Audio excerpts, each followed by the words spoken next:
know how Harris Dickinson manages to say good girl without it being cringy, but somehow he does.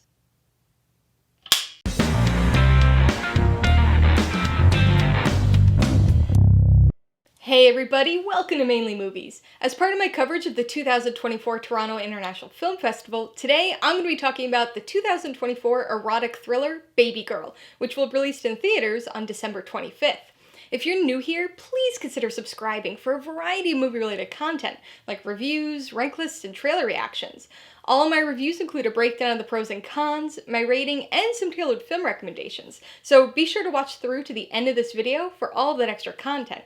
Babygirl stars Nicole Kidman, Harris Dickinson, and Antonio Banderas, and was directed by Reijn. It tells the story of Romy, a high-ranking CEO who enters into an affair with an assertive and much younger intern. Film expectations are such an interesting phenomenon.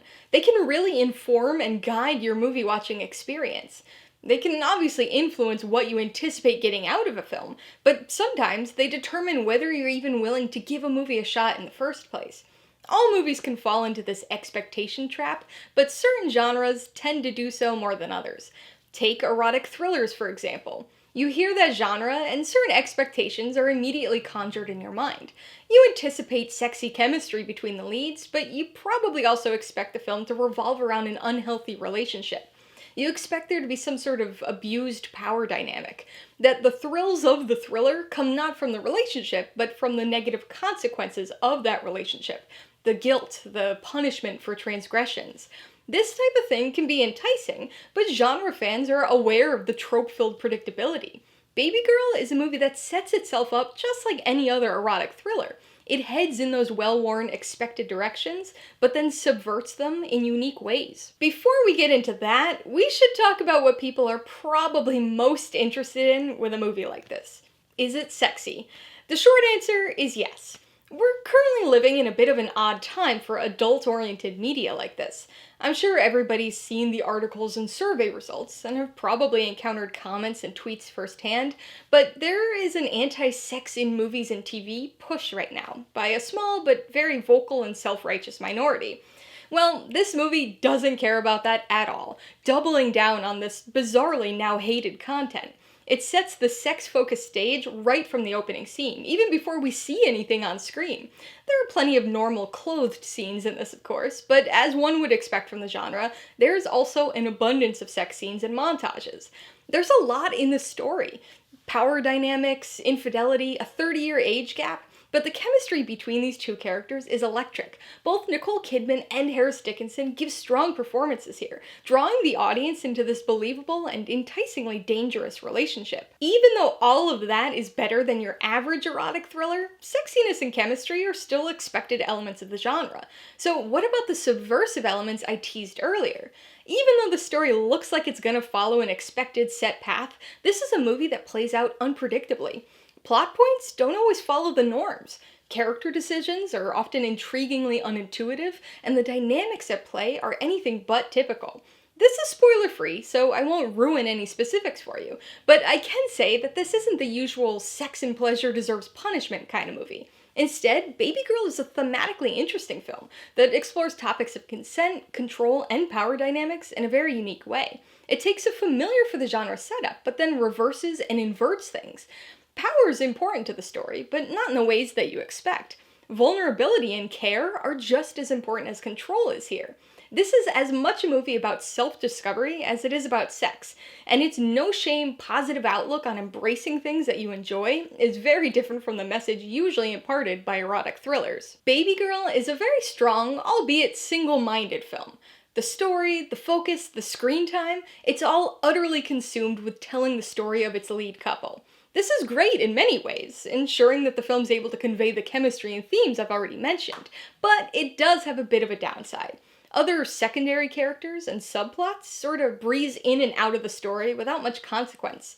Therapy sessions, work projects, girlfriend complications, even family stuff. It's all there. It all gives us minor insights into these characters, but it almost all ultimately feels extraneous to the story. Because of the story beats here, Babygirl is a bit less sleek and thrilling than other erotic thrillers people are probably familiar with, so it does run the risk of feeling a bit slow if you come into it with certain mindsets or expectations. Some may be underwhelmed by the subversions or disappointed by the ending, but this is a much needed female-written and directed entry into the genre. Alright, let's talk about the pros and cons. Pro number one has got to be the performances. This is a movie that's almost entirely focused on its two leads, so strong performances are a must, and luckily that's exactly what we get. Nicole Kidman is excellent here, portraying a character that's far more nuanced than you'd initially think. She's a powerful, high-ranking CEO, but there's a lot of conflict within her. There's this vulnerability and a dissatisfaction with aspects of her life. She feels abnormal and guilty about her own desires, which is an interesting combination and a difficult one to portray. And then we've got Dickinson, who is an equally unusual combination of characteristics. He's very casual, yet assertive. He knows what he wants, and he's not ashamed of it. So the pairing of these two characters works, even before you factor in the crackling chemistry between the actors. The second pro is the themes. Now, I realize this seems like an odd pro for an erotic thriller. They're typically not known for their takeaway messages, but this movie is positive and thought-provoking in ways that I really did not expect going in. Yes, it's got many of the typical erotic thriller elements you'd expect, but this is also a movie about self-discovery and self-acceptance.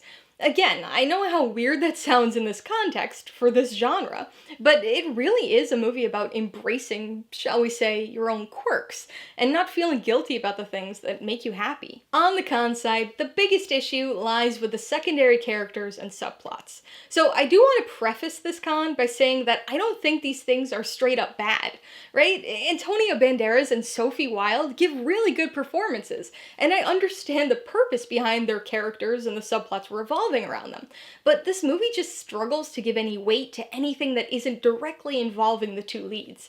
It's so hyper-focused on this central affair and the inner turmoil of the characters, especially within Romy, that everything else just feels extraneous and, as a result, underdeveloped. Before I give you my rating and recommendations, I want to remind you that if you're interested in buying Babygirl or any of the other films I mentioned today, I do have affiliate links for all of them in the description below. I get a small commission from anything you buy using one of my links, so I'd really appreciate it if you'd use them if you're in the market for any of these movies. I'm gonna give Babygirl 4 out of 5 paws.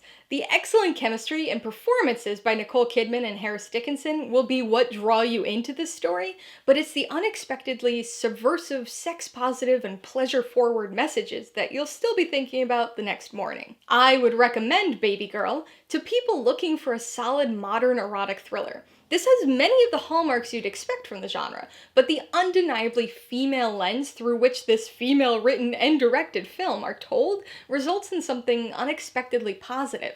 This is one Nicole Kidman fans aren't gonna want to miss. If you liked Babygirl, I would recommend Fair Play. This is another fairly recent workplace erotic thriller starring Alden Ehrenreich and Phoebe Dynevor.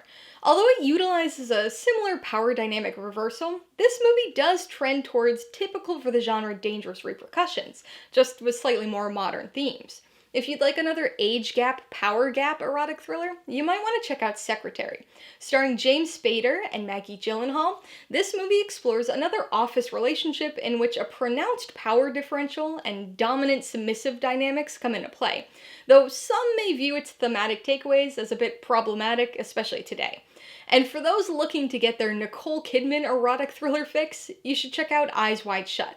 The final film directed by Stanley Kubrick, this mysterious psychological story about fantasies and jealousy focuses on a doctor trying to sneak into a masked secret sex society after an upsetting admission by his wife. Alright, a couple questions for you guys. Number 1, have you seen Babygirl? If so, what'd you think of it?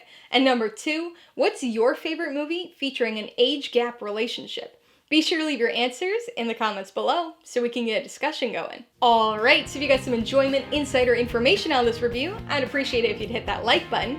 And if you haven't done so already, please hit subscribe while you're at it to see more videos like this. Till next time, this has been Alyssa with Mainely Movies. The way life should be.